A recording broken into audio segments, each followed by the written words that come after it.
Very good morning, students. Today we are going to start the Maths 2 chapter 3, that is circle. So circle, already in the previous classes we have learnt. So first of all we will see the basic definition of the circle. A circle is a set of points on a plane where each points are equidistant from a fixed point called center of the circle.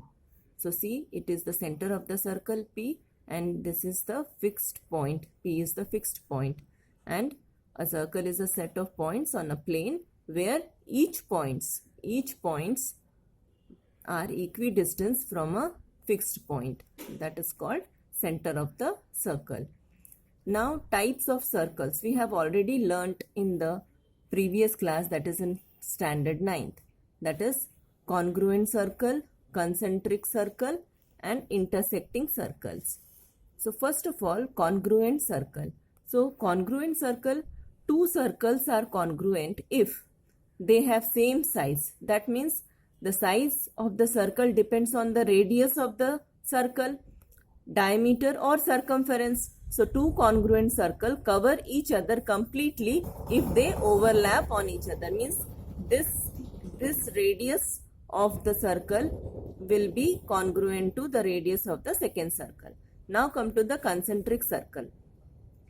Two circles with a common center. The center will be common to two circles. They are called concentric circle. In the given figure you can see this.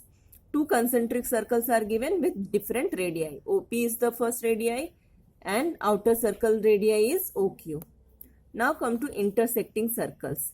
So here intersecting circles, when two circles overlap on each other, they intersect each other at two distinct points. You can see this two distinct points. In the given figure, two circles with center A and B. Correct? So here intersecting each other at two distinct points P and Q. On joining P and Q, if you will join P and Q, we will have a common chord. For both the circles, one common chord we will get over here. So now three things it is clear: congruent circle, concentric circle and intersecting circle. Now we will move to the next activity. Now the first activity is, in the adjoining figure, segment DE is a chord of a circle with center C. Segment CF is perpendicular to segment DE. If diameter of the circle is 20 cm, DE is given 16, find CF. So here the diagram, the circle is given, this is the CD is the radius, join CD, and then we have to find the CF value we have to find. Diameter is given means half of the diameter we will get the radius, and then the chord value is given. So here the perpendicular drawn from the center to a chord bisect the chord. This property we have already learned in 9th standard. Radius is half of the diameter. So Pythagoras theorem we can use it over here. So by using Pythagoras theorem you will solve this question, this activity. Now come to the next activity. So the second activity, in the given figure, segment QR is a chord of the circle with center O.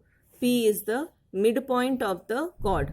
So QR is given, OP is given, find the radius of the circle. So for finding the solution, here what are the things it is given?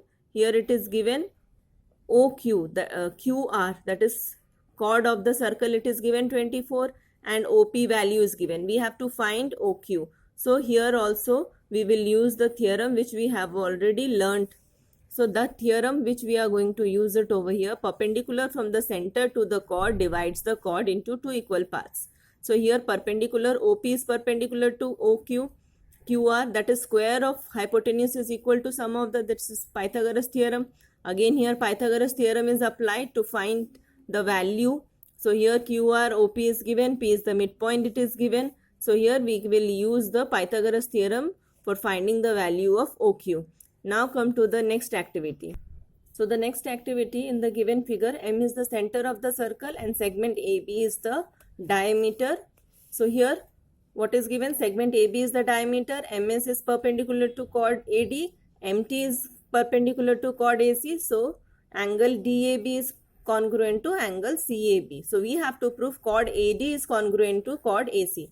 The diagram is given in your textbook, that is your page number 48. So here this is the diagram. Now we will solve how to solve this question. So for solving, the chords which are equidistant from the center are equal in length. This already we have learnt in 9th standard. Congruent chords of a circle are equidistant from the center. So from this test, which test will be applied over here? So we will just move it. So to solve this problem, we will use the theorem 1, that is the chords which are equidistant from the center are equal in length. So here by AAS test, we will use to prove that the triangles are congruent. So here we will take two triangles, that is ASM and ATM. So here these angles are congruent because it is given and common side is there and two angles are given already, that is 90 degree.